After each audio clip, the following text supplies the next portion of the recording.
So can you please explain me about yourself and your experience and what you do in your daily, daily work life, etc. like that? Hi, this is Ram Prasad. I have 3.5 years in Ram, I mainframe. think we have a trouble in hearing your voice. Venkat, is it clear to you? No, no, there is a little bit of break is there. Yeah, and Oh, the okay. voice Signal, is a bit low also. Oh, okay, correct, correct. Keshav. Now it is better. Okay. Yeah. Hi, this is Ram Prasad. I have 3 plus years in mainframe, which includes COBOL, JCL, VSAM, DB2.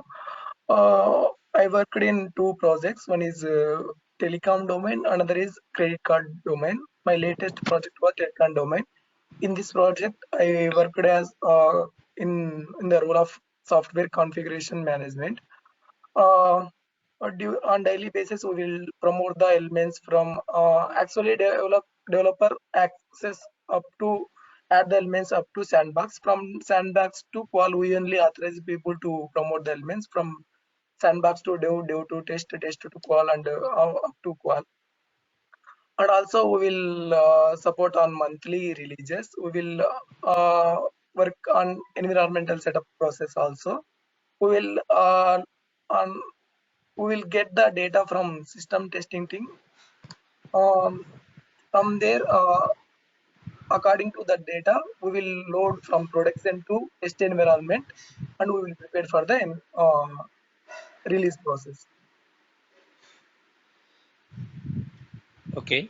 So as you've said, you load the data. So I want to understand like how you'll do that. You prepare your jobs, or there are No, any no. standalone jobs that you work or anything like that. You can explain about that.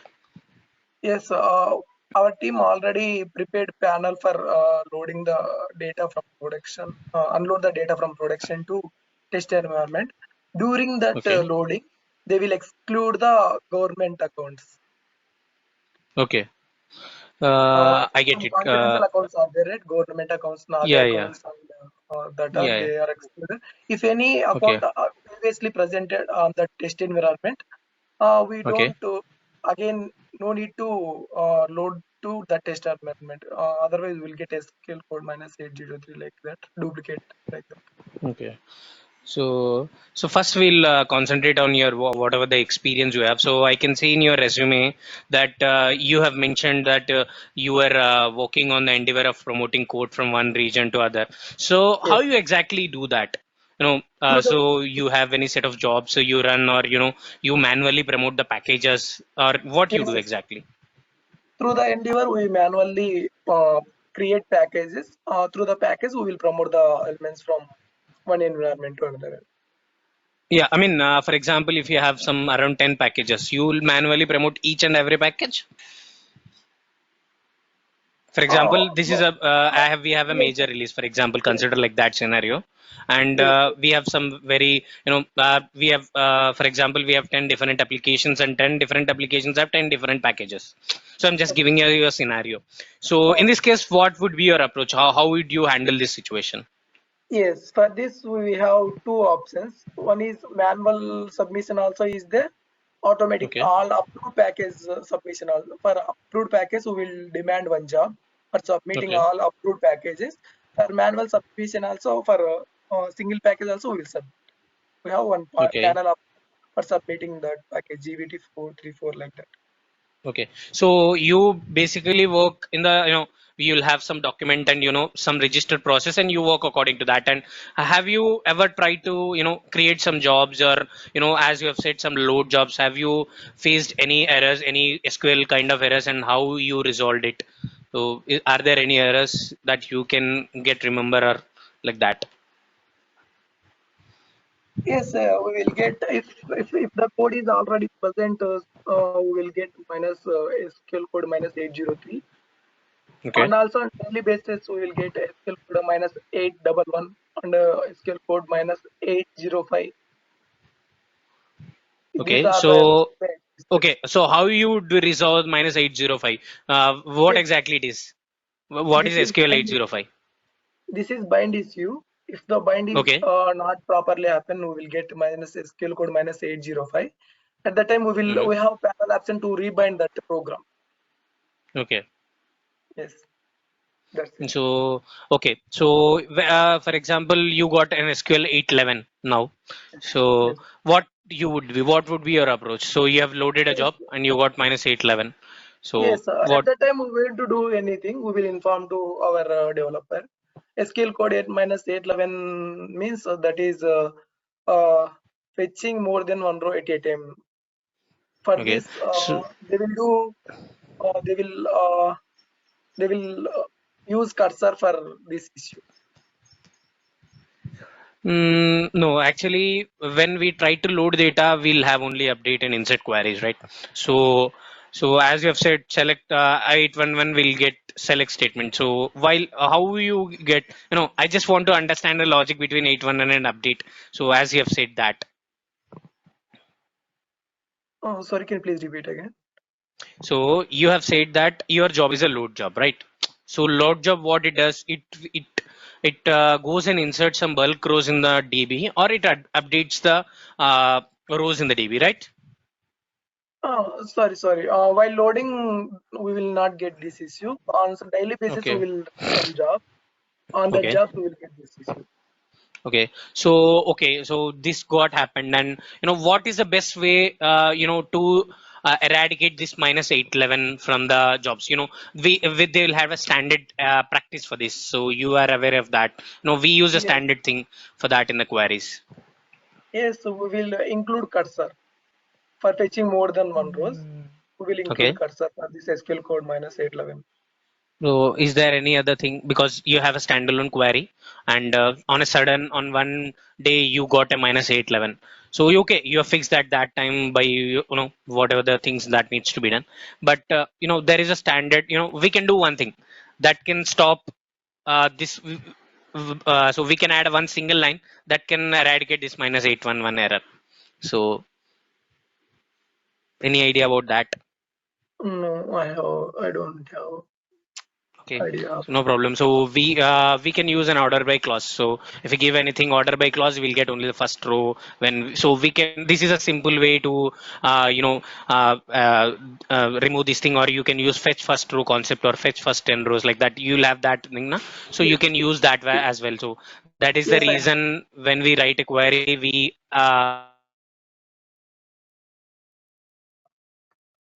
Hello, hello, Keshu.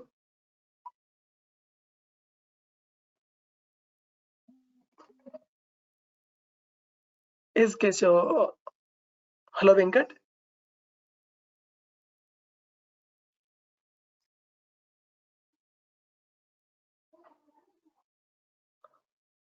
Hello.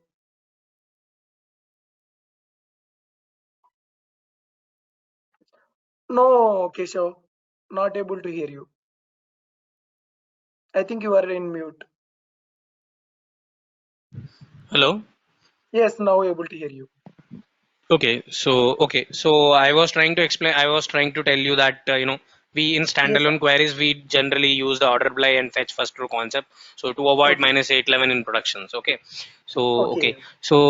okay, the last more question on DB. So I just don't want to more stress on DB part. So for example, you have a load job, so which unloads the data from the production and loads into the test region. Okay, consider a Yes. scenario like that. So and you are loading somewhere around 1,000 records. So you got some error and the job got abandoned, or job got some error. Okay, and you don't have the SQL codes or something. Okay, you have the SQL codes, and uh, some 50th row or 100th row was the issue. So how you will identify that? So I'm saying you that the 50th row is issue. So my first question is how you will identify that 50th row is the issue causing a record, and how will you reprocess again the next records? Yes, we will use restart logic, DB2 restart logic for this scenario. For Okay. every 100 records, we will put one checkpoint. Mhm. Uh, uh, Regarding through this, we will get right where is the issue cause. For Okay, so you are saying that For example, after every 100 records, you will have a, you set the checkpoint. This is checkpoint, or you do some operation over there. Checkpoint only. Checkpoint only. Okay, so that's great. So, for example, you have loaded 100 rows, and your checkpoint reached, and on 105th row, uh, your job got abandoned. So, will the rows will be inserted in the DB, or how it works? No, Because every the job 100 got record. abandoned, right? So if job got abandoned, the rows are not inserted into DB. Okay. So then you will again run the job from the first. From that checkpoint, 100 records we will for every checkpoint we will insert Mhm. that records into DB. If the job failed, we that records are not inserted. Yeah, you said that, for example, 105 records we have inserted in the DB. Okay, so 106th record, the job failed. In this case, how many rows would got inserted? When a job abandons, what happens regularly is, just I want to get a function over there. So we use some kind of function over there. So I just wanted to get that from you. So if we don't use that, the rows doesn't get inserted at the checkpoint. So what is that? Oh, and DB2 I don't have much idea. Okay. Okay, no problem. So we at what that checkpoint means that we do commit over there. So when we have you ever heard commit and rollback? Yes, commit. For every checkpoint we will Yeah, put so commit. commit. Yeah, so that's what I was trying to get from you. So every commit point, the rows will be getting inserted. So after Yes. that 5 rows we need to again insert that. After commit, whatever the rows got inserted, they will get rollback, and you have to start the job from there. So that was the answer I was expecting from you. Okay, so apart from this, what have you worked on any events like that? No, I SOC did 4, SOC 7. I didn't work, but I have idea about that. Okay, so when do we get the SOC 7 event? If you pass, if numeric data pass into alphabetic variable or vice versa, alphabetic data is moved into numeric variable, we will get data Okay. mismatch exception. Okay, so for example, you know about the event, you know about the endeavor, as I can see. So, so for example, my module, I got a SOC 7 error.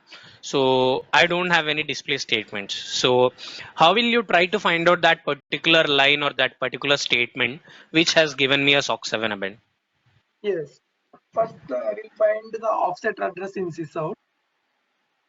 Okay. After that, in listing, we will get right where is this error causing that SOC 7 event Okay. with the help of offset address. At that line, we will get to know which line is causing that SOC 7 event. In listing, we will check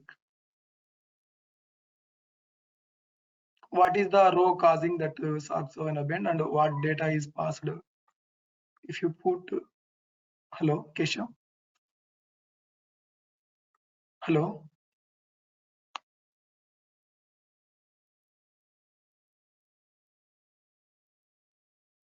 hello, Keshav. Ram, yeah, Yes, Ram. Have you heard my question? yes, Keshav. Okay. With in listing, we So, will check with that offset address. okay. Yeah, Uh, I where, got that. I got that. So I was saying that you said it's a data exception error. So when we move a numeric field to non-numeric field like that, you'll get a SOC 7 error, right? yes, So what are the other ways that you can get a SOC 7? Have you ever seen there are some other ways we can get a SOC 7 error? no, Keshav. In my on daily Okay, basis, I got one time only. okay, okay. So after that, um, okay. So you can go after our interview and you can check in the Google. So you'll get to know what are the different types of SOC 7 we can get. Okay. So Okay, sure. okay, and where, for example, if you're writing a query and you got a timestamp mismatch. So what exactly have you know the timestamp mismatch SQL code? Yes, 8818, Keshav. What? 818 SQL code minus Okay. 818. Okay, that's great. That's great. So, what is that exactly timestamp?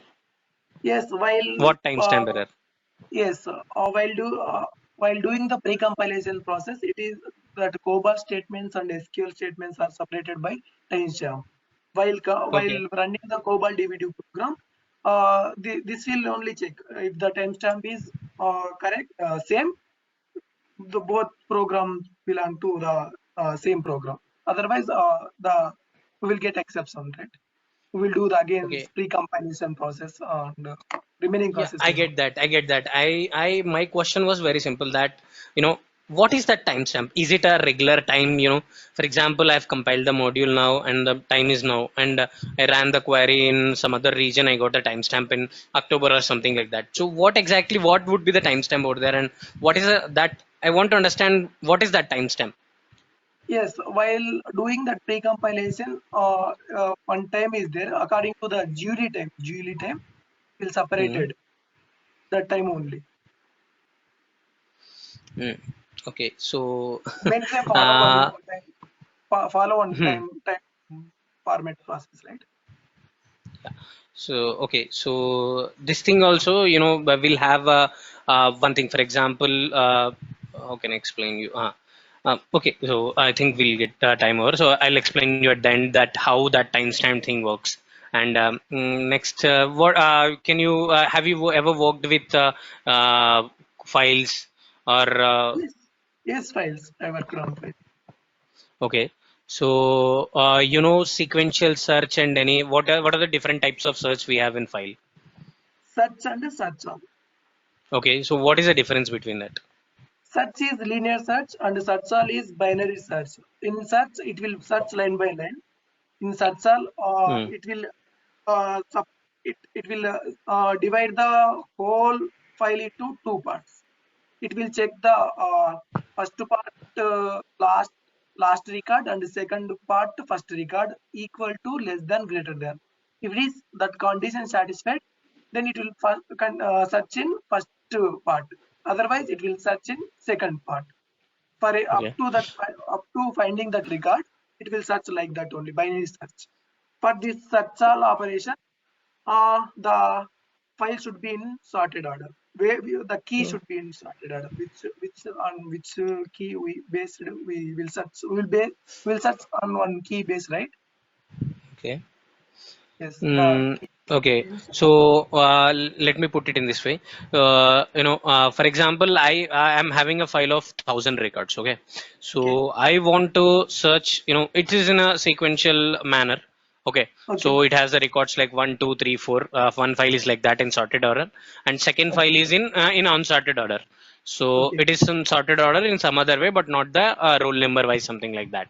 So okay, my fifth, I want to know the 17th row. Okay, so I want to search the 17th roll number person in that particular file. Okay, okay.